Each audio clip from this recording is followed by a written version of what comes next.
Chag Purim Sameach. Wishing everyone a very, very happy celebration of Purim, which is this week. And of course, we've been happy for a while around here because the rabbis say that when the month of Adar comes, then happiness comes as well. And that's all coordinated with the climatic change that happens at this time of year, even here in Manitoba. The Great White North is no more. And spring has actually sprung. So we're celebrating that with the Jewish version of Mardi Gras, which is what Purim is. There are many, many aspects to this holiday that are very, very interesting. I just want to bring out a couple of them quickly here. One is that Mordechai and Esther are a lot like us. The indications from the book of Esther are that they were highly assimilated Jews. They were well integrated into the fabric of Persian society. They were economically and socially ambitious. In fact, Esther rapidly rises through the ranks to become Queen Esther, queen to a Gentile king, and there's no comment about that, negative or positive. It's just taken to be something quite normal in the book of Esther. Mordechai is sort of a denizen of the court of Achashverosh. No one seems to question that except for, of course, the villain, Haman, who becomes Mordechai's enemy and vice versa.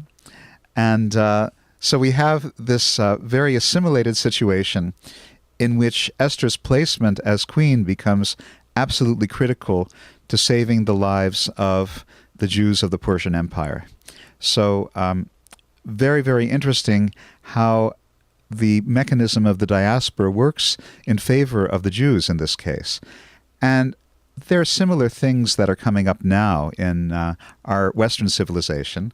Of course, there was the case of Benjamin Disraeli in the 19th century in Britain. He was able to be a close advisor of the Queen and presumably brought a Jewish sensibility to that. We've had people like Henry Kissinger and other highly placed Jews in the presidential administrations of the United States, and I think that they must have had an impact on U.S. policy as well.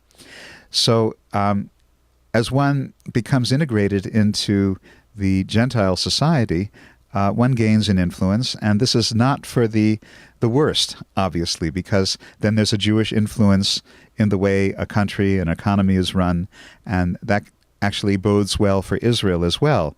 Israel has to have friends in the international arena, and where is Israel going to get its friends from, if not from highly placed Jews in European and North American government positions?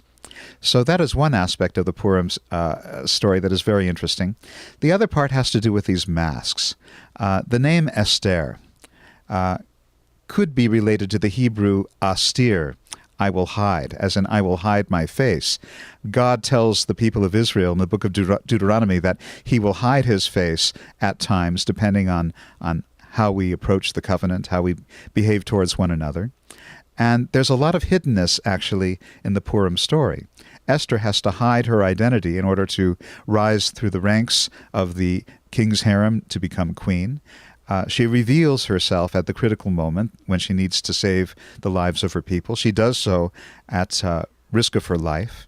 And this is one of the reasons we wear masks on Purim, is because we are, I would say, symbolically in that same situation, in the diaspora, having to hide our identities to a certain extent in order to be able to be in the positions in which we're in, but hopefully having the bravery to reveal ourselves when the critical moment comes. So again, I want to wish you a Chag Purim Sameach.